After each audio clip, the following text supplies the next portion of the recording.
Oh man, this chapter is insane. I don't have any words to describe it.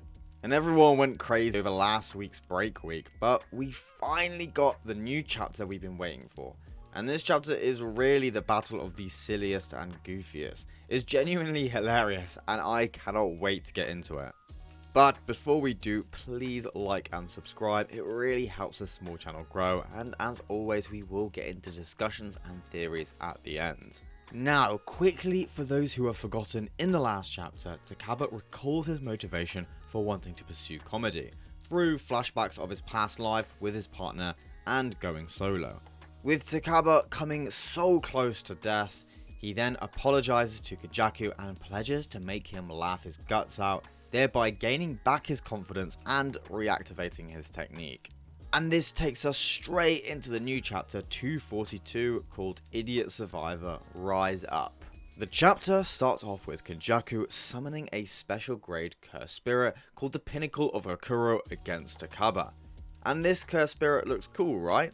Well, Takaba has something up his sleeve, and he summons the anime protagonist killer itself, Trot-kun, which just obliterates the cursed spirit in seconds.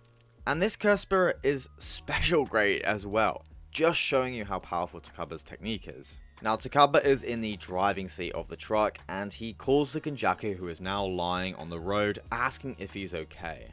But Kenny suddenly changes into a police officer as he walks up to the truck to investigate with a group of other police officers. And it seems like the entire environment around them has changed to a city block. And so it's not just these smaller things like funny faces and written notes that change, which means Takaba's technique is much more powerful than we ever expected, affecting a huge area around them. Kenjaku then alleges that Takaba was drunk driving in the truck and asks him to breathe into a bag to check his blood alcohol level. However, the bag he asked to blow air into contains a goldfish, with Kenny stating that if it dies, then he's arresting Takaba. But Takaba says that it's already half dead before their conversation, and the scene immediately switches to them as doctors rushing the fish into hospital to treat it. And Kenny then charges the defibrillators, but on Takaba instead, showing the classic Looney Tunes electrocuted skeleton. They fail to rescue the fish, and Takaba becomes depressed and asks for a bunch of nurses who are in love with him. But Kenjaku turns into a female nurse, and Takaba becomes annoyed trying to hit him. Takaba then yells, asking Kenny, is this how you treat someone in despair? They decide to settle the score with rock, paper, scissors and begin doing the game's dance, returning to their original outfits. They continue dancing and get ready to play their hands, but then they randomly shove their fingers up each other's nose. And during this, Kenjaku slowly starts to realize that Takaba's technique isn't just about the forced materialization of Takaba's imagination, but that it also affects the opponent's imagination and uses it. Meaning that if Takaba wasn't imagining Kenny as a woman, which I don't think he was since he got so angry, but that must mean Kenjaku himself was imagining himself as a woman. I guess he still thinks about his time with Yuji's dad often then.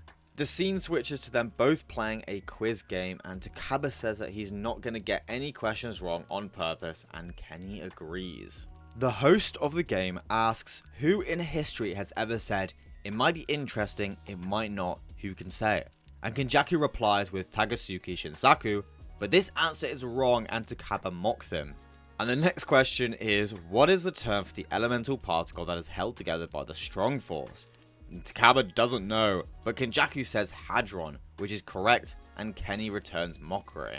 The host then asks the participants to choose a door to run through, Takeshi's Castle type of challenge, which I absolutely love since I was obsessed with Takeshi's Castle as a kid.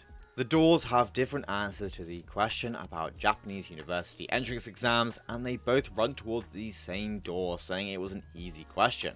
But just as they're about to enter, Takaba hears a yelp for help, and he turns to see a cat crossing a road.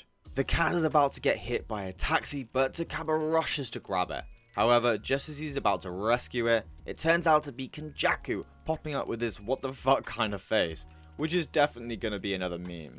Takaba gets hit by the car rolling away, but suddenly they are now in the sea, where Takaba is the cat now drowning, and Kenjaku surfing in a big barrel wave to save him. But Takaba is suddenly riding behind him on a jet ski running Kenny over. They both suddenly play in the water together and look like they're having a ton of fun.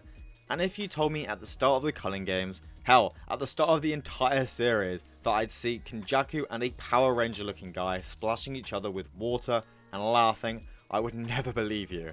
Kenjaku then starts thinking that it's so much fun and it's been years that he's been able to be this happy and excited, and that he's glad he started the Culling Games.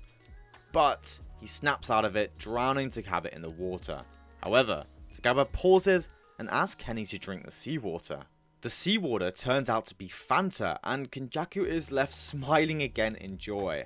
He thinks to himself that at this rate he'll actually lose, and we find out that while all of this is a simulation for Takaba, Kenjaku is actually steadily taking damage in every situation. He finally realizes that this fight won't end until Takaba's desire to make him laugh is fulfilled. So he suits up and Kenjaku calls Takaba his partner and invites him for a final comedy stage battle in front of a large audience. And the chapter ends there, with the final panel showing them both walking up to their spots on the stage. And what a hilarious chapter. I was genuinely smiling and giggling throughout. And Takaba was in fact very funny, and it was so weird to see Kenjaku actually enjoying himself like that.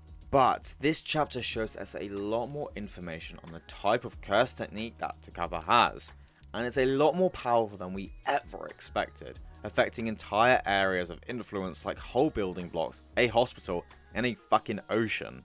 And not only that, but other people's imaginations are also influenced, and this could lead us down a rabbit hole of so many different possibilities, and it also means that Kenjaku's own imagination gets materialized. But the difference is that anything conjured is weaponized by Takaba to hurt Kenjaku.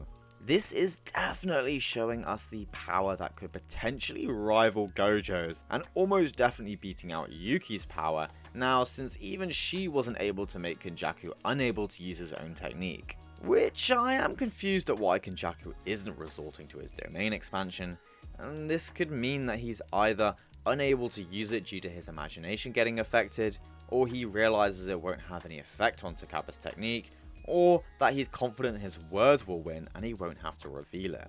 I also have a funny feeling that Yuta is waiting and watching this battle in order to see Kenjaku's own curse technique, not Geto's, in order to find a way to beat him. But I could be wrong, Yuta is currently missing, and I really don't want him to be on Fraud Watch anymore. So please Yuta, please, where are you? Turn up! I've also seen a lot of people disliking this fight, and I am dumbfounded at the hate it's getting. Takaba was introduced in chapter 146, which was almost 100 chapters ago, and his curse technique was hinted at but not fully explored, so it was literally only a matter of time before we were getting a fight like this. And it would have been such a waste for Gege not to explore his hilarious power that's actually really interesting. And who would have been better than the king of Japanese himself, Kenjaku, for Takaba to go up against? It's a great matchup, and I can already see Gege is having so much fun writing this. He's taking a note out of Oda's book, as well as Takaba's past. If you're not having fun writing your story, then what's the point? So in my opinion, I think that Yuji can wait, and I'm excited to see what happens between Takaba and Kenjaku. Although, between you and me, Takaba is probably not making it out. He's definitely gonna get the Gojo treatment, since it's not like the villains can die just yet, but hey, I'm waiting to be pleasantly surprised. But it's coming to the end of this chapter, and I just wanted to say thank you so much for watching. The recent support has been great, and I'm really happy I can be providing entertaining content to you guys. But as always, please like and subscribe, and I'll catch you in the next video. Okay, see ya!